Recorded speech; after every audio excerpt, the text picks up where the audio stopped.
Share করছে আজকের দুপুরের খাবার। যদিও প্রত্যেকটা খাবার ছিল অনেক বেশি সিম্পল, কিন্তু খেতে ছিল অসম্ভব মজার।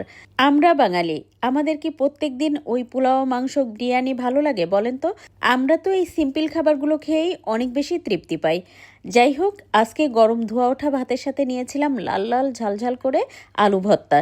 আর কাঁচা পেঁয়াজ, সরিষার তেল দিয়ে এই ভর্তাটা করলে তো এত ভালো লাগে খেতে। সাথে নিয়েছিলাম নাগামরিচ, আর নাগামরিচ দিয়ে আরও একটুখানি মেখে নিয়েছিলাম যেন ঘ্রাণটা সুন্দর হয় আর ঝালটাও একটু বেশি হয়। আলহামদুলিল্লাহ, অনেক দিন পরে আলু ভর্তা দিয়ে ভাত খেলাম। আলু ভর্তা দিয়ে খাওয়া শেষ করে নিয়ে নিলাম পটল ভাজি, আর পটল ভাজিটাও ছিল দারুণ।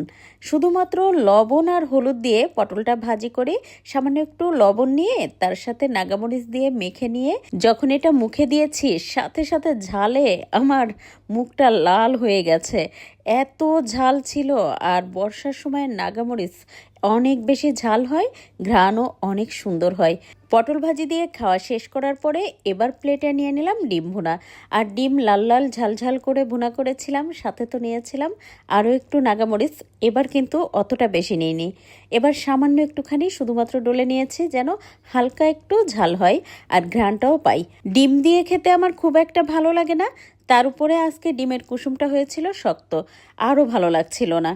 তারপরও মেখে নেওয়ার পরে জোর করে খাচ্ছি, এতে করে একটা ডিম খাওয়া হবে।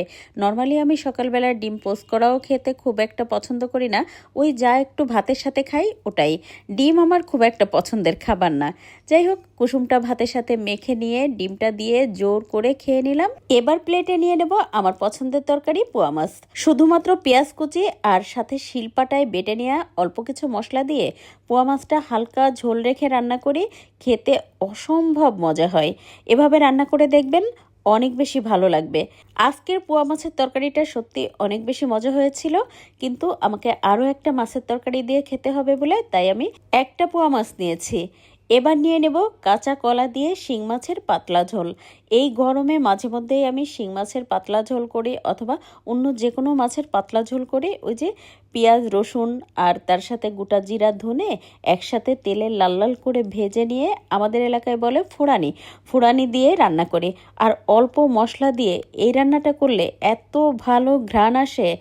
গরমের সময় পাতলা ঝোলের তরকারি শরীরের জন্য যেমন ভালো, আর খেয়েও অনেক বেশি তৃপ্তি পাওয়া যায়। আলহামদুলিল্লাহ, আজকের প্রত্যেকটা খাবার সিম্পল হলেও অনেক বেশি মজার ছিল। আপনি দুপুরে কি দিয়ে খেলেন কমেন্ট করে জানাবেন।